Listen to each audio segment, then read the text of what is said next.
It's always you send them to the foot of the cross.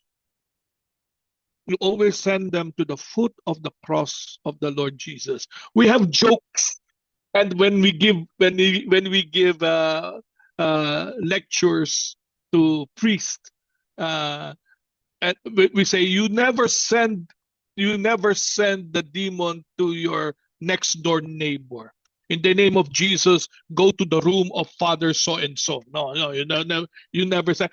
We all laugh of that because sometimes you encounter priests who do not believe in the devil. No, there are those who do not believe in the devil, or if they know or they know that the devil exists, but he has no power, etc. The way, so they do not. They laugh at the exorcist. So you say, okay, I will have an exorcism this afternoon, and I will send them to your room.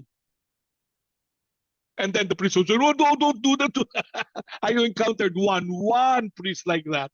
And I said, I don't believe in what you're doing. It's all psychological. Oh, no worries, Father. I will send it to you to your room today. So, oh, don't do that.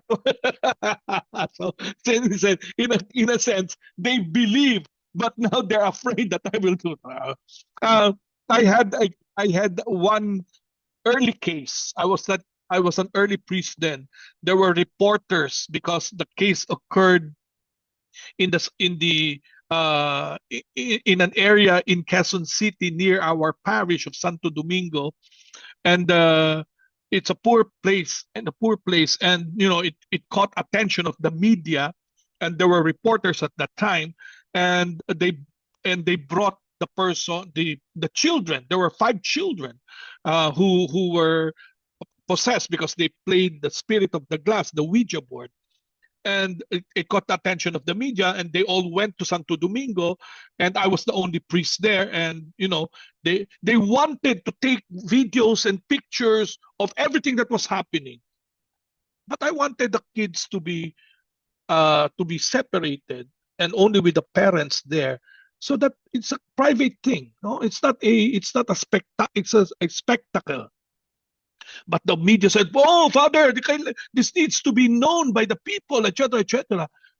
Okay, this is what I'm going to do because they don't want to go out. They don't want to leave. Okay, do you remember the story of Christ sending the demons to the pigs? Yes, Father. Okay, I will do that. I will send them to you. No, no, Father, please, please, don't. Okay. See? So the next time around, I prayed over the children, and the reporters were already there.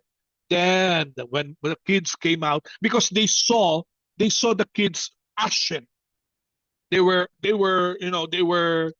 manifesting, and they were all ashen as if they're dead in their color. So when the kids came out already fully alive, then they started to interview the parents, but the parents said, Father just prayed over them, and that's it. And that's it. That's how it is. It's not a spectacle. So yeah. One of those things, but we never really, we only send them to the foot of the cross of the Lord Jesus, because they're calling. It's not the first time they called the spirit. They called the spirit several times. So interest, it's calling the same spirit over and over again. So on the last, I think if I'm not mistaken, the third or the fourth time that they called on the same spirit, the spirit did not want to leave anymore. So the spirit said that it will not leave because you have been calling me, so I'll stay with you. So what they did when it started to move that way in the spirit of the glass, in the Ouija board, they were afraid. So what they did was just to turn the glass, so that thinking that the spirit will just evaporate, will just dissipate. But that is never the case. So it entered one of the youngest in the group. It entered that one, and then uh, the boy got possessed and went to inside the house, got a knife, and ran after the other children that were playing. And then the boy collapsed, and then it entered the other kid, so forth and so on. And then they all collapsed afterwards, and they were brought to the church. So that's how the short of the story went.